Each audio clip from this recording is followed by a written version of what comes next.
Well, you've probably heard the term wage gap thrown around a lot on social media recently. Well, this week for Unaffordable Utah, Egan looks at what the gap really means for Utah. Yeah, before we talk solutions, Ladd explains what the wage gap in Utah even is. Let's take a look.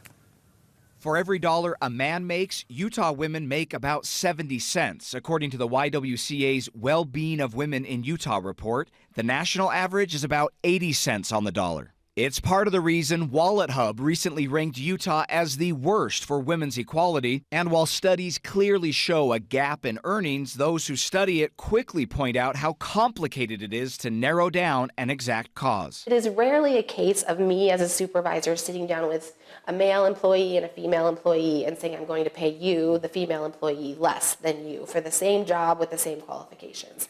But over time, Erin Jemison with the YWCA says both men and women can be penalized if they have caregiving responsibilities for kids or an aging parent. But historically, it's women who get hurt most. You have a work culture that rewards people who are available all the time and can work any hours that they're asked to. So it's not always just a man making more money while doing the exact same job as a woman. It also has more cultural and societal roots, and it has a lot to do with the types of jobs that men and women do here in the state. Yeah, care work like teaching, nursing, caregiving, and more are predominantly women and are just paid less. Susan Madsen from UVU said in her interview with Ladd that if there was a sudden influx of men in, say, nursing, wages would probably go up, she said. But while there are lots of societal things that we can change to make sure everyone is making what they deserve, there's actually some legislation that's coming in to push this now along. Here's what Egan found out. Our sons get socialized as I get paid when I do work, and daughters are socialized. I need to serve. I need to help the family. I need to do those kinds of things.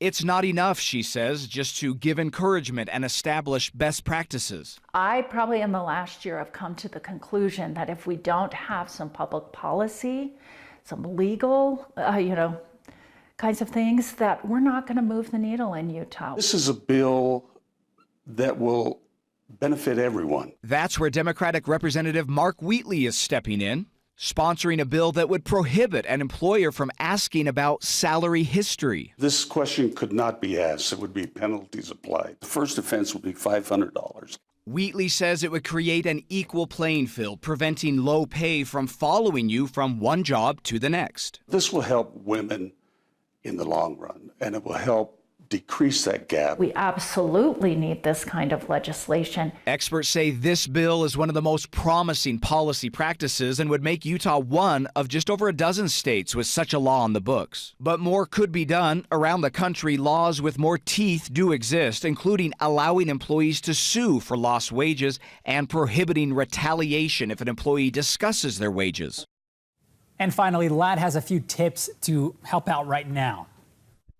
Experts say don't wait for the laws to catch up. You can help narrow the wage gap right now. The first thing to do is don't provide a salary history when you're applying for a new position. Instead, go ahead and ask for a salary range right from the start. You also want to research compensation data by talking to peers and also going online. Once you've done your homework, negotiate a fair wage and keep trying. It might take a few attempts to correct a problem. I'll definitely keep you up to date on what happens during the legislative session when it starts in January. For now, back to you. All right, Ladd, I'm sure he'll be watching for that, and we'll keep you updated.